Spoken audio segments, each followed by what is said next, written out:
Affix. Affix affix का अर्थ होता है चिपकाना या जोड़ना, और इसके अलावा प्रत्यय या उपसर्ग को भी अफिक्स कहा जाता है। यानी कि an affix is a set of letters which is added to the beginning और end of a root word to modify its meaning. यानी कि किसी भी शब्द का मीनिंग बदलने के लिए उसके रूट वर्ड के साथ हम अफिक्स को लगाते हैं, और अफिक्स या तो किसी शब्द के शुरू में लगाया जाता है या किसी वर्ड के अंत में लगाया जाता है।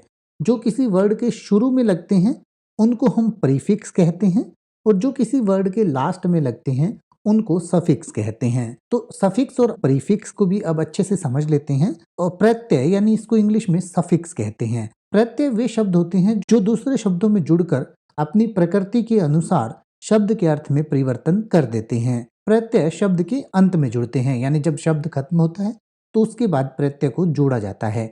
उदाहरण के लिए हम देख लेते हैं लेन प्लस दार, यानी कि लेन में जब दार जुड़ा तो बन गया लेनदार।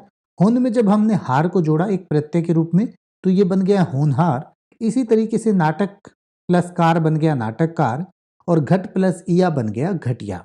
और इंग्लिश में हम इसको इस तरीके से समझ सकते हैं, जैसे हम किसी वर्ड के आगे, किसी नाउन के आगे एस लगाते हैं तो वो प्लूरल बन जाता है, जैसे कि boys.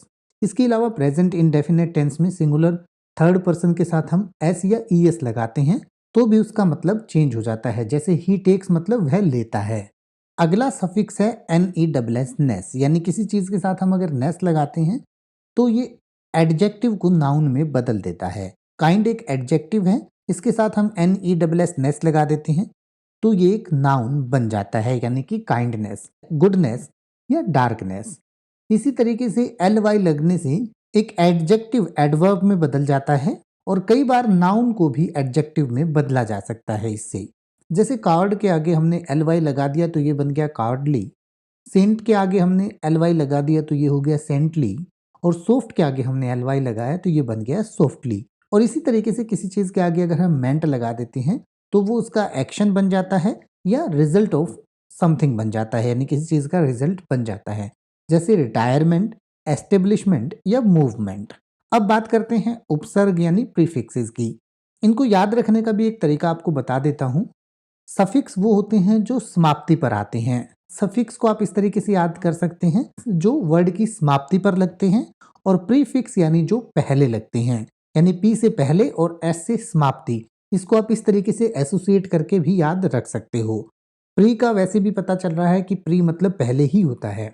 A prefix is an affix which is placed at the beginning of a word. यानी कि प्रीफिक्स ऐसा अफिक्स होता है जो वर्ड के पहले जोड़ा जाता है, यानी वर्ड से पहले इसको हम जोड़ते हैं, यानी वह शब्द जो शब्द के पहले लगकर शब्द का अर्थ बदल दे। तो इसके एग्जाम्पल्स कुछ देख लेते हैं। प्रो, प्रो मतलब प्रो क्या करता है, प्रो इसका बना देता है फोर, फॉरवर्ड या बिफोर, यानी कि जैसे प्रोएक्टिव या प्रोक्लेम।